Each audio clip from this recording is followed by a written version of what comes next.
ये पत्रकार के मुंह पे तमाचा मत कहिए। बिहार के मुंह पे भी तमाचा है और बिहार के पत्रकारिता पे भी तमाचा है।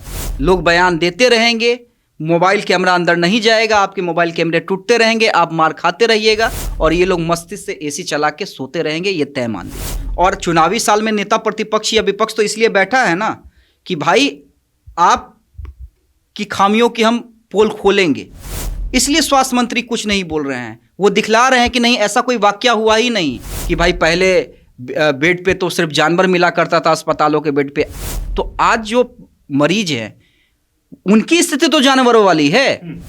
बिहार में जो भी नेता हैं सत्ता पक्ष के, उनकी एक तरह से कहिए खोखला दावा है, इसलिए आप ना मोबाइल वहां पे खोल सकते हैं ना कैमरा ले जा सकते हैं। अच्छा, आप ये बताइए कि वहां पे जितने भी डॉक्टर्स हैं, क्या वो अपना अस्पताल या प्राइवेट क्लिनिक नहीं चला रहे हैं क्या? अगर नहीं चला रहे हैं तो आज ऑन रिकॉर्ड मैं कह रहा हूं, और मंगल पांडे या स्वास्थ्य सचिव ये मुझे झुठला दे। गरीब लोग आप जाइए ना भाई, नीचे पड़े रहते हैं। बेहद करीबी को मैं खुद पीएमसीएच ले गया था और मुझे जानते हैं 5 घंटे मशक्कत करनी पड़ी, 5 घंटे मशक्कत करनी पड़ी उन्हें बेड दिलवाने के लिए, जबकि तमाम पैरवी तमाम सोर्स में लगा चुका था उसके, तब 5 घंटे, और उसके बाद भी डॉक्टर देखने के लिए नहीं आ रहा है। अच्छा, एनएमसीएच में चूहा, कौन नहीं जानता है कि भाई ये कोई पहली घटना नहीं है। पत्रकारिता के साथ इसलिए है क्योंकि आज पत्रकार भी एक नहीं है, ये मानिए, ये सच्चाई है, और इसलिए इन लोगों का मन इतना बढ़ा हुआ है। पीएमसीएच का मुद्दा आप सबों से छुपा नहीं होगा। बीते 4 दिनों से आप देख रहे होंगे कि मनीष कश्यप जब पिछले 4 दिन पहले जब वो पहुंचते हैं पीएमसीएच कैंपस के अंदर, तो जूनियर डॉक्टर के द्वारा हाथापाई होती है और मारपीट की जाती है, जिसके बाद ये जो पूरा मामला है वो तूल पकड़ लेता है। अब इसी तमाम मुद्दे पे बात करने के लिए हमारे साथ देशवा न्यूज के वरिष्ठ पत्रकार हैं, अमित झा इनका नाम है, और इसे जानेंगे कि पीएमसीएच में जो ये चल रहा है उसको ये किस तरीके से देखते हैं, कैसे देख रहे हैं सर इसे आप? नहीं, साफ तौर पे गुंडागर्दी है, और ये गुंडागर्दी कोई नई नहीं है। चूँकि ये मामला अभी आया है, मनीष कश्यप जाने माने यूट्यूबर हैं, भाजपा नेता हैं, इसलिए इस मामले ने इतना तूल पकड़ा। लेकिन इससे पहले भी आप कहीं भी देखिए, आप भी पत्रकारिता में हैं, मैं भी 18 सालों से पत्रकारिता में हूं, और हमने कई दफ़ा देखा है कि ये कोई पहली बार नहीं है। वहाँ पे तो बड़े बड़े अक्षरों में बोर्ड टांग दिया गया है कि आपको कैमरा लेकर जाना नहीं है, आप अंदर में मोबाइल नहीं निकाल सकते हैं, विजुअल नहीं बना सकते हैं। अच्छा, क्यों नहीं बना सकते हैं? सवाल यहीं पे। मान लीजिए जो दावा बिहार सरकार या स्वास्थ्य मंत्री के द्वारा किया जाता है कि यहाँ पर राम राज्य है, यहाँ पर पीएमसीएच हमारा अस्पताल नहीं शीश महल है, क्योंकि करोड़ों अरबों खर्च किए जा रहे हैं ना, तो भाई हम क्यों नहीं मोबाइल निकाल सकते हैं? तो हम ये क्यों नहीं दिखला सकते हैं कि भाई आप जो इस राम राज्य की दावा करते हैं, आप ये कहते हैं हमारा पीएमसीएच अस्पताल नहीं शीश महल है, तो हम वहाँ पे क्यों नहीं दिखला सकते हैं कि मरीजों का ट्रीटमेंट बहुत बेहतर तरीके से होता है? हाँ, गरीब जाते हैं, गरीब पेशेंट जाते हैं और उन्हें तुरंत बेड मिल जाता है। हम ये क्यों नहीं दिखला सकते हैं कि भाई जाने माने पीएमसीएच के तमाम डॉक्टर एकदम टाइम पे मरीजों को अटेंड करते हैं? हम ये क्यों नहीं दिखला सकते हैं वहाँ पे जो भी जूनियर डॉक्टर हैं या जो नर्स हैं उनका व्यवहार बहुत अच्छा होता है? हम इसलिए नहीं दिखला सकते हैं ना क्योंकि ये सब किताबी बातें हैं, और बिहार में जो भी नेता हैं सत्ता पक्ष के, उनकी एक तरह से कहिए खोखला दावा है, इसलिए आप ना मोबाइल वहाँ पे खोल सकते हैं ना कैमरा ले जा सकते हैं। और अगर आप ले गए भाई साहब, अगर आप ले गए तो आपका लाखों का मोबाइल हो, कैमरा हो, उसे तोड़ दिया जाएगा। एक बड़ा सवाल है कि क्या भीतर कोई बड़ा सिंडिकेट चल रहा है जिसको छुपाने का प्रयास जो है प्रशासन कर रही है, और जो पीएमसीएच के जो स्टाफ है वो छुपाने का प्रयास कर रहे हैं? क्योंकि नया वाकया तो है नहीं, जब भी कोई जाएगा मोबाइल लेके तो मोबाइल तोड़ दिया जाएगा, उसके साथ मारपीट होगी, तो क्या बड़ा कोई सिंडिकेट भीतर चल रहा हो? नहीं, बिल्कुल बिल्कुल, देखिए सभी लोगों की मिली भगत है ना। अच्छा, आप ये बताइए कि वहाँ पे जितने भी डॉक्टर्स हैं, क्या वो अपना अस्पताल या प्राइवेट क्लिनिक नहीं चला रहे हैं क्या? अगर नहीं चला रहे हैं तो आज ऑन रिकॉर्ड मैं कह रहा हूं, और मंगल पांडे या स्वास्थ्य सचिव ये मुझे झुठला दे कि वहाँ पे जो भी डॉक्टर हैं वो अपना प्राइवेट क्लिनिक नहीं चला रहे हैं या अस्पताल नहीं चला रहे हैं।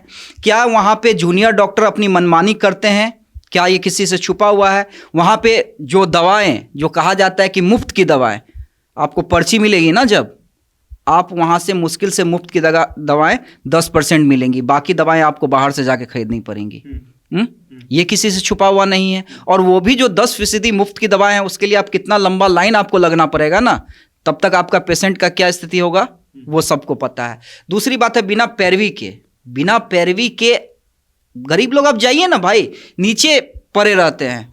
चूंकि हम लोग अपनी नंगी आंखों से देखते हैं, कैमरा और मोबाइल ले नहीं जा सकते हैं, तो उस चीज़ों की तस्वीर है नहीं। पोस्टमार्टम के लिए भी लंबी लाइन देखा है वहां पे। पोस्टमार्टम के लिए मैंने देखा है कि 10-10 डेड बॉडी ऐसे ही पड़ा हुआ है। लेकिन अब बताइए कि पीएमसीएच या सरकारी अस्पताल में आम आदमी जाते हैं, जो मजलूम गरीब हैं, वो लाचार है, वो जाते हैं। लेकिन अगर वहां की स्थिति ऐसी रही तो लोग जाएगा कहाँ? प्राइवेट अस्पताल की स्थिति तो आप देख ही रहे हैं। नहीं, प्राइवेट में। और देखिए, कई लोग जो एकदम मजबूर है ना, वही पीएमसीएच एनएमसीएच जा रहे हैं।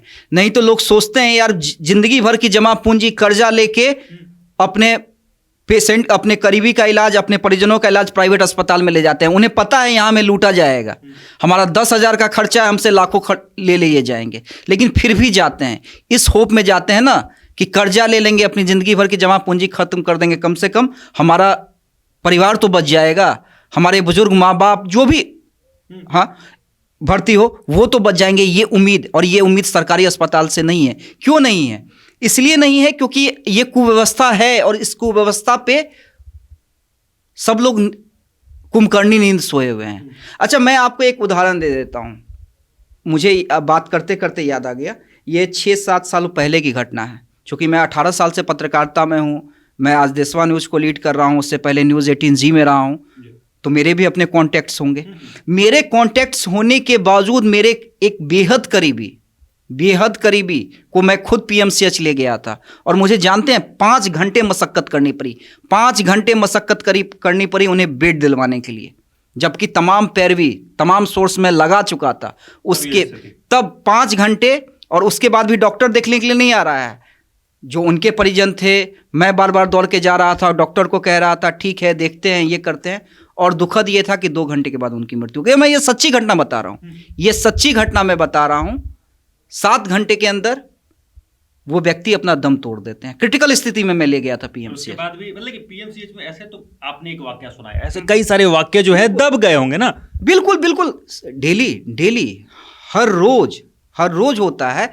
और देखिए, मैं ऐसे आता हूं कि मनीष कश्यप के साथ घटना होती है। अच्छा, मनीष कश्यप को अगर स्वास्थ्य मंत्री प्रोटेक्ट करते हैं या उनके लिए कहते कि नहीं हम कार्रवाई करेंगे, उनकी स्वास्थ्य विभाग की पोल खुलती। और चुनावी साल में नेता प्रतिपक्ष या विपक्ष तो इसलिए बैठा है ना कि भाई आप की खामियों की हम पोल खोलेंगे, इसलिए स्वास्थ्य मंत्री कुछ नहीं बोल रहे हैं। वो दिखला रहे हैं कि नहीं ऐसा कोई वाकया हुआ ही नहीं, हमारे यहाँ तो राम राज्य है। और मैं बार बार कह रहा हूँ, जिन्हें वो शीश महल समझते हैं, अच्छा एनएमसीएच में चूहा कौन नहीं जानता है कि भाई ये कोई पहली घटना नहीं है। बिहार में कभी चूहा शराब पी जाता है, कभी पैर कुतर देता है, कोई नई घटना नहीं है। तो ये चीज़ें हैं। अच्छा, सरकारी अस्पताल, सरकारी स्कूल की मैं बात कर लेता हूँ, वहाँ भी आप कैमरा नहीं लेके जा सकते हैं। क्यों नहीं लेके जा सकते हैं? क्योंकि भाई वहाँ की पोल खुल जाएगी, वहाँ पे जो जर्जर बिल्डिंग है उसका पोल खुल जाएगा, वहाँ पे टीचर किस कैटेगरी के हैं वो पोल खुल जाएगा, वहाँ पे जो मील मिलता है, बच्चों को खाना मिलता है, उसकी पोल खुल जाएगी। तो आप सरकारी अस्पताल में कैमरा मत ले जाइए, मोबाइल मत ले जाइए, आप स्कूल, सरकारी स्कूल में नहीं ले जाइए, तो आप ले कहाँ जाइए? आप पारस में ले जाइए, आप मेदांता में ले जाइए, आप सेंट कैरेंस स्कूल में ले जाइए कैमरा। हाँ, नहीं, और कैमरा ले जाइए। तो भाई प्राइवेट की व्यवस्था हम क्यों दिखलाएं? प्राइवेट की हम व्यवस्था, वहाँ पे तो लोग भाई जो अमीर हैं वो तो पैसे खर्च करते हैं, अपने बच्चों को पढ़ाते हैं, पढ़ाते हैं ना। प्रोजेक्ट में, स्कूल में प्रोजेक्ट में जो अमीर माँ बाप हज़ारों रुपये खर्च करते हैं ना, पर डे 100, 200, 500 खर्च होते हैं। तो भाई उनके पास पैसा है, वो अपने बच्चों को पढ़ा रहे हैं, तो वहाँ की कोई व्यवस्था हम क्या दिखलाएं? हम तो या तो यहाँ के सरकारी स्कूल की दिखलाएंगे या सरकारी अस्पताल की दिखलाएंगे।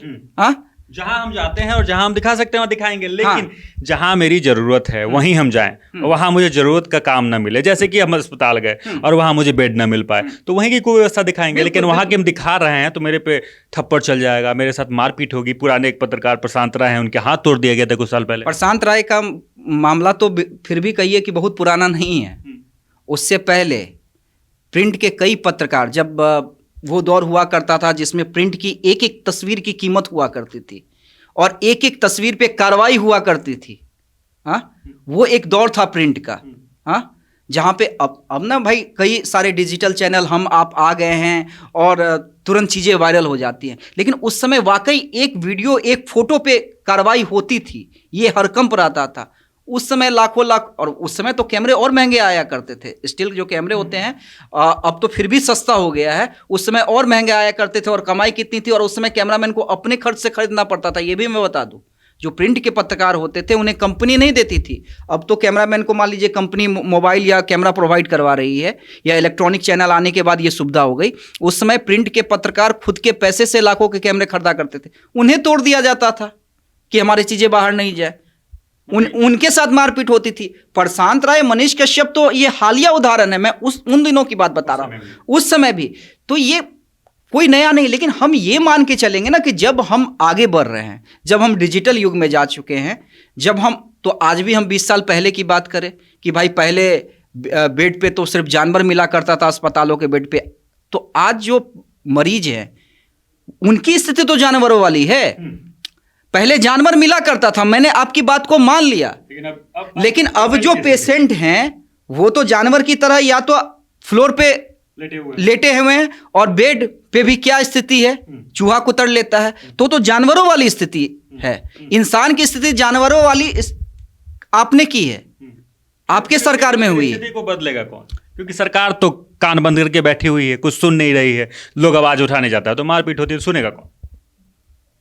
तो ये तो जनता को सोचना होगा ना, जनता को सोचना होगा कि जनता को क्या विकल्प। देखिए, इंडिया गठबंधन, एनडीए गठबंधन, प्रशांत किशोर, तो जनता के पास तो ऑप्शन है। या फिर जनता को अब चाहिए कि नहीं, हम किसी को नहीं, जो हमारे क्षेत्र के लिए बढ़िया काम कर सकता है, चाहे वो किसी पार्टी का हो, निर्दलीय क्यों ना हो, हम उसे जिताएंगे। ये जनता को भी सोचना पड़ेगा।